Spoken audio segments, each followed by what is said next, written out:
I was baptized on August 1946 at Cleveland, Ohio. I started pioneering in January of 1947. Well, there are a couple of scriptures that have been most influential in my life. One in Psalm 55:22, which says, "Throw your burden on Jehovah, and he will sustain you. Never will he allow the righteous one to fall." One of the most trying experiences of my life was facing the Selective Service Board. I registered as was required by law, and I received a classification of 1A, fit for military service. I then spoke with the Society's legal department, and I was instructed to appeal the decision because I was a regular pioneer. I had to go to the draft board, and there I was severely questioned. One of the problems they had was that I had a part-time job, and they felt that that interfered with my being classified as a full-time minister. However, because I was conducting about 12 Bible studies at that time, I took copies of all those records and presented it to the board. The chairman said to me, "Are you saying if we were to talk to all of these people, they would tell us that you're conducting Bible study with them every week?" And I said, "Yes, sir." While they are deliberating, I am praying hard to Jehovah help them to make a proper decision. In a few days' time, the classification card came as 4D. I was classified as a religious minister. And I lift my thought to Jehovah and thank you, Jehovah, very much. So we're now hearing the story of Claudius Johnson, a Jehovah's Witness who is pioneering deep into his 90s. He is giving us his life story as a Jehovah's Witness. And I'm afraid it's another example of them just choosing someone to give their life story based on their credentials or based on their track record of faithful service rather than based on their story being interesting. I'm sorry if you're watching this as someone who's never been a Jehovah's Witness and you're confused as to the relevance of this story and you're perhaps thinking maybe this story is more interesting than it sounds. No, I'm with you. This is an intensely dull story. Claudius is here telling us about one of the most challenging experiences he has faced in his life. The music that's played and the way certain scenes are shot in reenacting all of this has the look and feel of some kind of espionage drama. But this is literally just about him ducking military service because he's one of Jehovah's Witnesses. That's all this is. No one dies.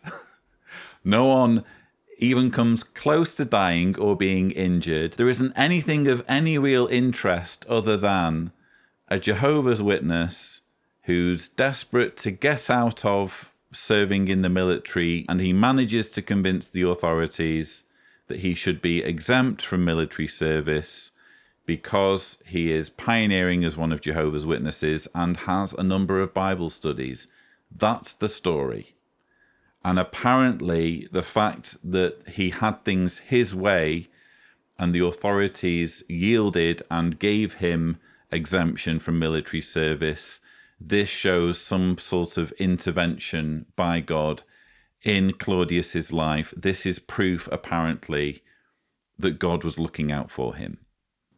And when I was in the circuit work in Cuba, I had a few encounters with soldiers. It's difficult to understand the tense atmosphere that existed back in those days, the freedom that those rebels had with shooting people and even Batista's people. They didn't have a second thought. I had just got through serving a congregation in the hills, and we took the local bus that ran around that area, and on the highway, 2 soldiers stopped the bus and ordered all men to come off. They start looking at each of us one by one, sending everybody back on the bus, and they looked at me and said, "You, stay there," pointed the rifle at me and said, "Who are you?" And I explained myself, but they kept pointing the rifle. One of the soldiers said to the driver, "Take off." But that's when you pray hard. And you remember the scripture, Proverbs 29:25. Trembling at men is a snare, but the one trusting in Jehovah will be protected. So the driver said, "No, he's a circuit overseer. He rides with me all the while." And he really defended me and makes me believe that Jehovah's angels intervene. And that's why I say I am a slave to prayer.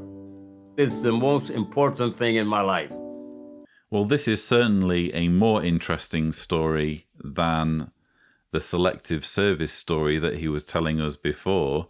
We actually do have a threat to life in this situation because someone is pointing a rifle at Claudius and he gets out of that situation. But even though the circumstances are more dramatic, I'm still not persuaded by Claudius's claim that this is some kind of proof of divine intervention, indeed of angelic intervention, no less.